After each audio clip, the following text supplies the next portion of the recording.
says for bowling just one no ball, he deserves a second chance. Why are you so sympathetic?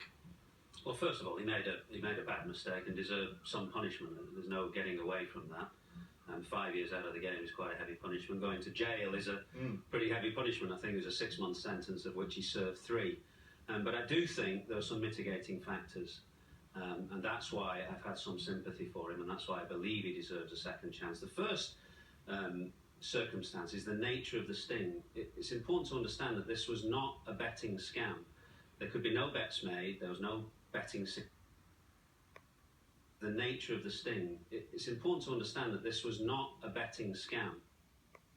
And that this was not a betting scam. And that this was not a betting scam. There could be no bets made, there was no betting syndicate. This was a sting set up to show that players were corruptible. Players were corruptible. Players were corruptible.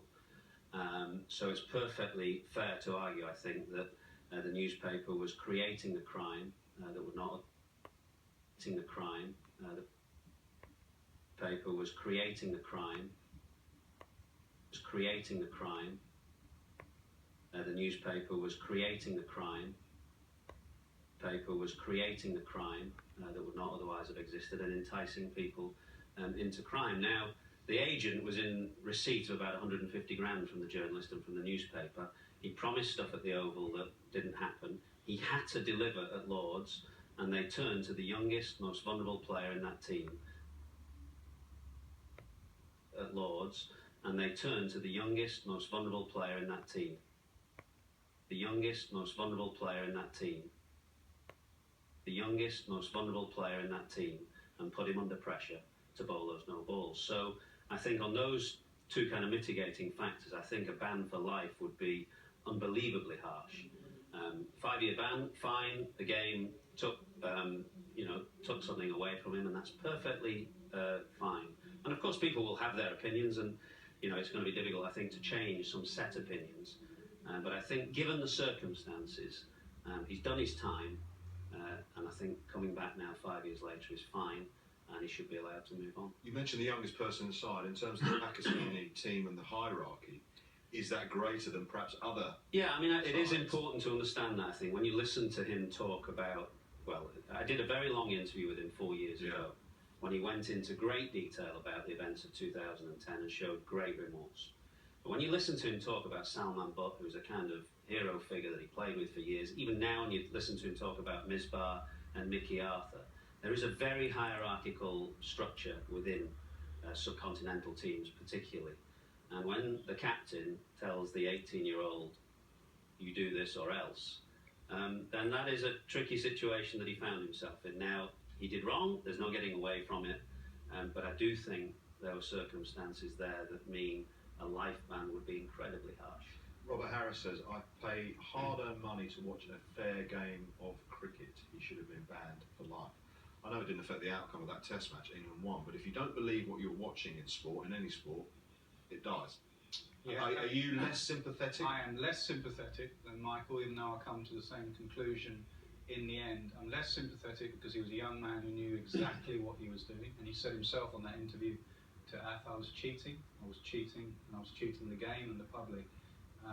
We have watched the game over the last 10, 15 years now because of match fixing and spot fixing, and you sit there and question everything, and you can't have that in the game. In any sport, things happen, ridiculous things happen, and you can't sit there and think, why is that happening? Is it because of brilliance, or is it because someone's making a bit of money out of this? I think there was a game this winter just gone in the UAE when Pakistan collapsed again. I think Michael Vaughan tweeted, did they think we're stupid?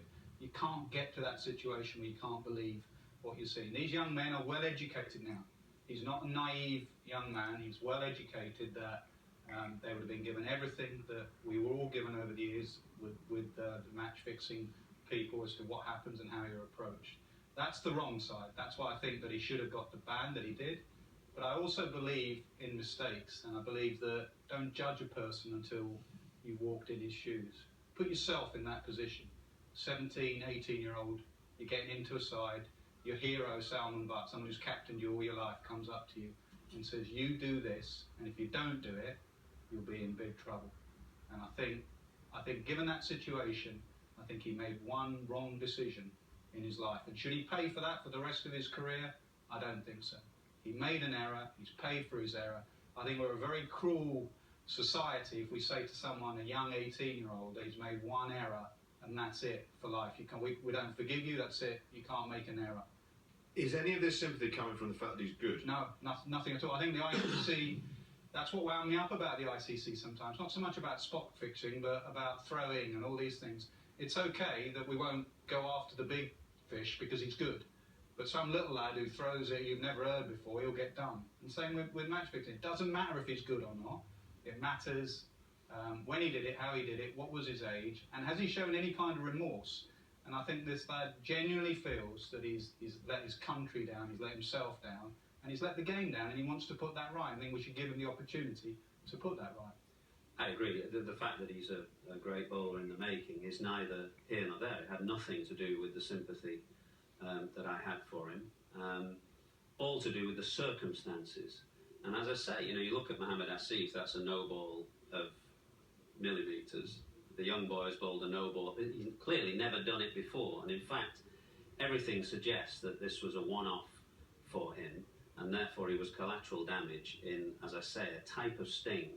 The journalist was given a tip-off that fixing was happening, and that's how he justified the sting. But almost the young bowler's collateral damage in that. And as I say, they're kind of creating a crime that would not otherwise have existed. So I do think there are mitigating circumstances. Well, and I hope he gets a fair reception. Well, we should see what reception he will get at Lord's. Should he get into the side? It looks like he will. A fascinating interview, a very, very interesting topic. Let us know your views at Sky.